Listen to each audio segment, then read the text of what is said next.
নমস্কাৰ বন্ধু-বান্ধৱীসকল, স্বাগতম জনাইছোঁ ষ্টাডি উইথ আতুল চেনেলৰ আন এটা নতুন ভিডিঅ'লৈ। বন্ধুসকল, আজিৰ এই ভিডিঅ'টোত আমি আলোচনা কৰিম SSCGD 2026 বৰ্ষৰ বাবে কিছুমান গুৰুত্বপূৰ্ণ ইংলিছৰ গুৰুত্বপূৰ্ণ প্ৰশ্নসমূহ। সেয়েহে অলপ স্কিপ নকৰি ভিডিঅ'টো শেষলৈ চাবলৈ অনুৰোধ জনাইছোঁ। আৰু যদি চেনেলটো প্ৰথমবাৰৰ বাবে চাইছে তেন্তে লাইক, শ্বেয়াৰ আৰু ছাবস্ক্ৰাইব কৰিবলৈ নাপাহৰিব। তেন্তে আহক পলম নকৰি ভিডিঅ'টো আৰম্ভ কৰোঁ। কুৱেশ্যনটোত সুধিছে fill in the blank with the correct preposition. I have been living in the city space 2015.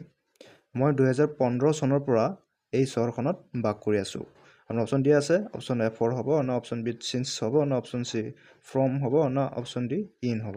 বন্ধুসকল, ইয়াৰ শুদ্ধ উত্তৰটো হ'ব option number B since. Option B is the right answer.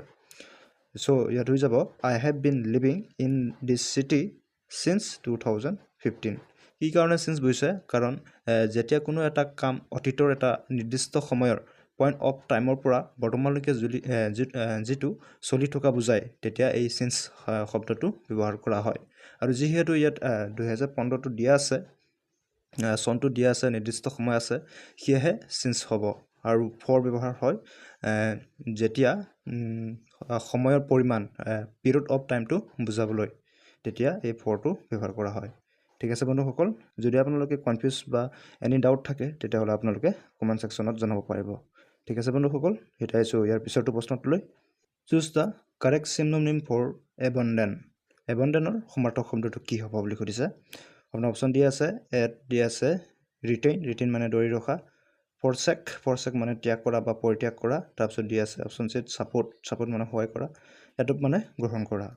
বন্ধুসকল, ইয়াৰ শুদ্ধ উত্তৰটো হৈ যাব option number B forsake. Option B is the right answer. বন্ধুসকল, এবণ্ডন মানে হ'ল কোনো বস্তু বা ব্যক্তিক সম্পূৰ্ণৰূপে এৰি দিয়া বা ত্যাগ কৰা। চ' ইয়াৰ চিনোনিম বা সমাৰ্থক শব্দটো হৈ যাব ত্যাগ কৰা বা পৰিত্যাগ কৰা, ফৰষ্টক হৈ যাব। ঠিক আছে, next question. Select the correct antonym for diligent. ডিলিজেণ্টৰ বিপৰীত শব্দটো কি হ'ব? আপোনাৰ অপশ্যন দিয়া আছে, হাৰ্ড ৱৰ্কিং হ'ব না লেজি হ'ব না কেয়াৰফুল হ'ব না এক্টিভ হ'ব। বন্ধুসকল, ইয়াৰ শুদ্ধ উত্তৰটো হৈ যাব option number B lazy. So' option B is the right answer.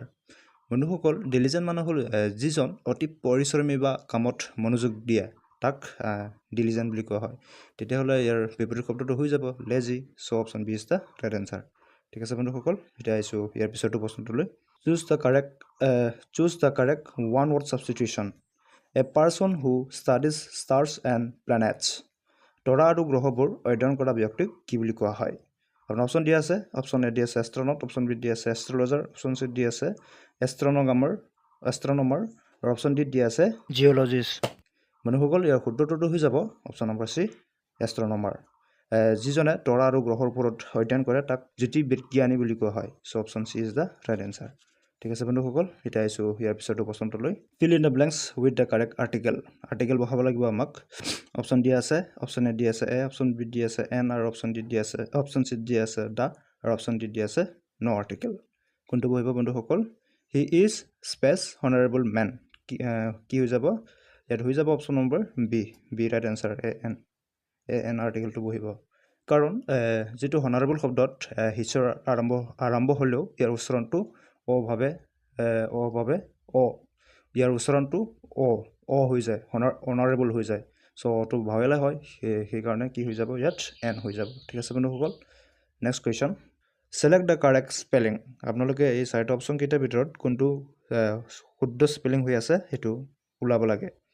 প্ৰথমত দি আছে একমডেশ্যন, অপশ্যন বিত দি আছে একমডেশ্যন আৰু অপশ্যন চিত দি আছে একমডেশ্যন আৰু অপশ্যন ডিত দি আছে একমডেশ্যন।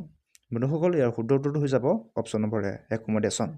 বন্ধুসকল, এই শব্দটোত দুটা চি থাকে আৰু দুটা এম থাকে। দুটা চি থাকে আৰু দুটা এম থাকে, মনত ৰাখিব। ঠিক আছে বন্ধুসকল, আৰু ইয়াত পৰীক্ষাত সঘনাই সোধা এটা কঠিন বানান। চ' আপোনালোকে মনত ৰাখিব। এতিয়া আহিছোঁ ইয়াৰ পিছৰটো প্ৰশ্নটোলৈ। ইডিয়ম আৰু ফ্ৰেজৰ।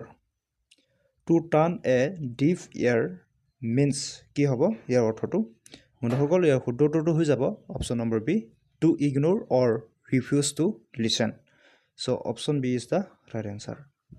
আৰু বন্ধুসকল, এই খণ্ড বাক্যটোৰ অৰ্থ হ'ল কাৰোবাৰ কথা বা অনুৰোধ জানি বুজি গুৰুত্ব নিদিয়া বা কথাখিনি নুশুনা বাউজৰি ধৰা, ইয়াকে কয় টু টাৰ্ণ এ ডিপ ইয়াৰ ঠিক আছে বন্ধুসকল এতিয়া আহিছোঁ ইয়াৰ পিছৰ প্ৰশ্নটোলৈ voice change the postman delivers the letters কি হ'ব ইয়াৰ এক্টিভ ভইচত আছে ইয়াক পেছিভ ভইচত লৈ যাব লাগিব বন্ধুসকল ইয়াৰ শুদ্ধ উত্তৰটো হৈ যাব option number A the letters R যিটো এইটো প্লুৰেল হয় এইকাৰণে আৰ বহি যাব তাৰপিছত ডেলিভাৰৰ পাছ ফৰ্মটো হৈ যাব ডেলিভাৰ্ড তাৰপিছত বাইটো বহিবই তাৰপিছত বাই দ্য পোষ্টমেন ঠিক আছে এতিয়া আহিছোঁ ইয়াৰ পিছৰ প্ৰশ্নটোলৈ fill in the blanks neither of the two books space interesting দুখন কিতাপৰ এখনকো আমোদজনক নহয় কোনটো ইয়াত কোনটো আৰ্টিকেল বহিব ইয়াত আৰ বহিব না ইজ হ'ব না ৱেৰ হ'ব না হেভ হ'ব বন্ধুসকল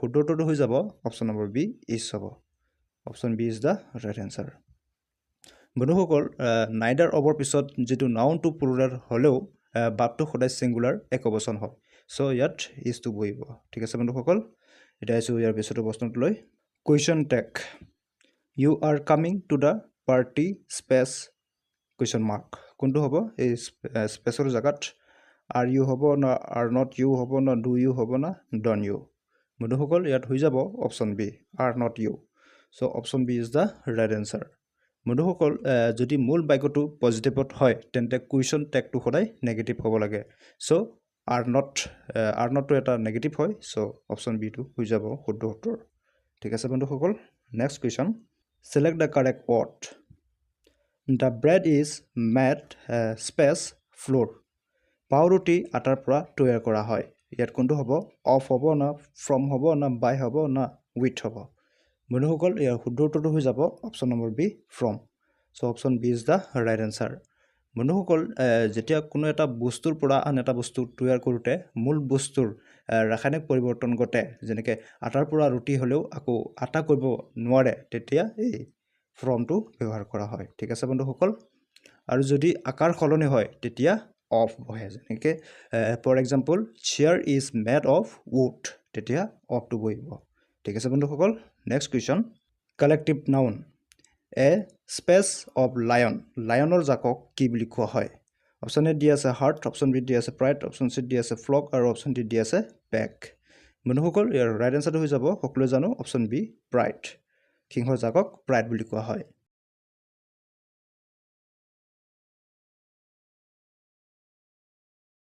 আৰু যিটো হাৰ্ট আছে সেয়া গৰু মাহৰ জাকক কোৱা হয় আৰু যিটো পেক আছে সেয়া কুকুৰ বা কুকুৰ নেচিয়া বাঘৰ বাবে ব্যৱহাৰ কৰা হয় ঠিক আছে বন্ধুসকল এতিয়া আহিছোঁ ইয়াৰ পিছতো প্ৰশ্নটোলৈ correct the sentence he is more taller than his brother কোনটো ইয়াত শুদ্ধ চেণ্টেন্সটো হ'ব ইয়াত চাৰিটা অপশ্যন দিয়া আছে এই চাৰিটা অপশ্যন কেইটাৰ ভিতৰত কোনটো শুদ্ধ উত্তৰটো হ'ব বন্ধুসকল ইয়াৰ শুদ্ধ উত্তৰটো হৈ যাব option number A he is taller than his brother কি কাৰণে হৈছে বন্ধুসকল কাৰণ যিটো ডাবল কম্পাৰেটিভ ব্যৱহাৰ কৰাটো এটা ভুল সেইকাৰণে টলাৰ নিজে এটা কম্পাৰেটিভ ডিগ্ৰীত আছে সেয়েহে গতিকে সেয়েহে ইয়াৰ আগত আকৌ মোৰ লগোৱাটো প্ৰয়োজন নহয় so' he is taller than his ব্ৰাদাৰটো হৈ যাব ঠিক আছে অপশ্যন এটো হৈ যাব ইয়াত মোৰটো নালাগে নেক্সট কুৱেশ্যন চিনোনিম অফ ফ্ৰেগিলৰ সমাৰ্থক শব্দটো কি ষ্ট্ৰং হ'ব না টং হ'ব না ডেলিকেট ইজিলি ব্ৰকেন হ'ব না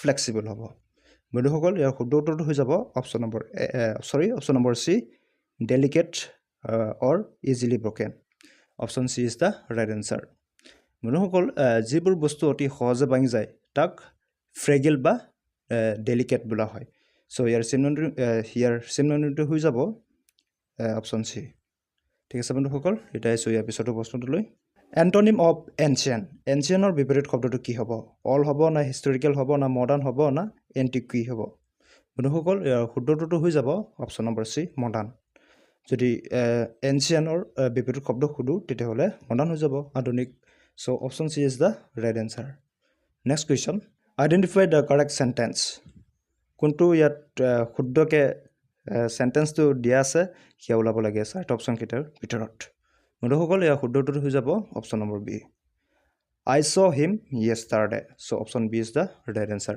আৰু বন্ধুসকল যদি বাইকত অতীতৰ এটা নিৰ্দিষ্ট সময় যেনে য়েষ্টাৰডে লাষ্ট ডে ইন 1990 তেনেকৈ উল্লেখ থাকে তেন্তে সদায় চিম্পল পাষ্ট টেন্স ব্যৱহাৰ কৰা হয় চ' প্ৰেজেণ্ট পাৰফেক্ট হেভ চিন ব্যৱহাৰ কৰাটো এটা ভুল হৈ যাব চ' আই চ হিম য়েষ্টাৰডে হৈ যাব ঠিক আছে next question meaning of a piece of cake ইয়াৰ অৰ্থটো কি হ'ব এ টেষ্টি ফুড হ'ব নে ছামথিং ভেৰি ইজি হ'ব না এ স্মল পাৰ্ট হ'ব না টু চেলিব্ৰেট হ'ব বন্ধুসকল ইয়াৰ শুদ্ধ উত্তৰ হৈ যাব অপশ্যন নম্বৰ বি অতি সহজে কাম বা something very easy so' option B is the right answer বন্ধুসকল যেতিয়া কোনো এটা কাম অতি সহজে হয় তেতিয়া ইয়াক ইংৰাজীত এ পিচ অফ কেক বুলি কোৱা হয় ঠিক আছে বন্ধুসকল next question plural of kettle কেটেলৰ বহুবচন বা প্লুৰেল ফৰ্মটো কি হ'ব আপোনাৰ অপশ্যন দিয়া আছে কেটেলছ কেটেল কেটেলেছ আৰু কেটিলছ হ'ব কোনটো হ'ব বন্ধুসকল ইয়াৰ শুদ্ধ উত্তৰটো বন্ধুসকল ইয়াৰ শুদ্ধ উত্তৰটো হৈ যাব option number B kettle so' option B is the right answer বন্ধুসকল কেটেল শব্দটো সদায় বহুবচনতে থাকে চ' ইয়াৰ লগত এছ যোগ কৰাটো প্ৰয়োজন নাই চ' বাকী চবতে এছ দিয়া আছে কিন্তু অপশ্যন বিত দিয়া নাই so' option B right answer ঠিক আছে বন্ধুসকল next question one word substitution a place where birds are kept য'ত চৰাই ৰখা হয় সেইটো জেগাক কি বুলি কোৱা হয় বন্ধুসকল ইয়াৰ শুদ্ধ উত্তৰ হৈ যাব option number B aviary so' option B is the right answer বন্ধুসকল চৰাই ৰখা ঠাইক এভিয়াৰী বোলা হয় মনত ৰাখিব এপিয়াৰী মানে হ'ল মৌ মাখি পোহা ঠাই বা মৌ মাখি ৰখা জেগা এপিয়াৰী APIARY ঠিক আছে মনত ৰাখিব কেতিয়াবা সুধিব পাৰে যে মৌ মাখি ৰখা জেগাটো কি বুলি কোৱা হয় তেতিয়াহ'লে শুদ্ধ উত্তৰ হৈ যাব এপিয়াৰী ঠিক আছে next question preposition he is afraid space dogs তেওঁ কুকুৰলৈ ভয় কৰে তেতিয়াহ'লে কোনটো প্ৰিপজিশ্যন বহিব ফ্ৰম হ'ব না বাই হ'ব না অফ হ'ব নে উইথ হ'ব বন্ধুসকল ইয়াৰ শুদ্ধ উত্তৰ হৈ যাব অপশ্যন নম্বৰ চি অফ হ'ব he is afraid of dog হৈ যাব কাৰণ এফ্ৰেড শব্দটোৰ পিছত সদায় অফ প্ৰিপজিশ্যন ব্যৱহাৰ কৰা হয় ঠিক আছে বন্ধুসকল মনত ৰাখিব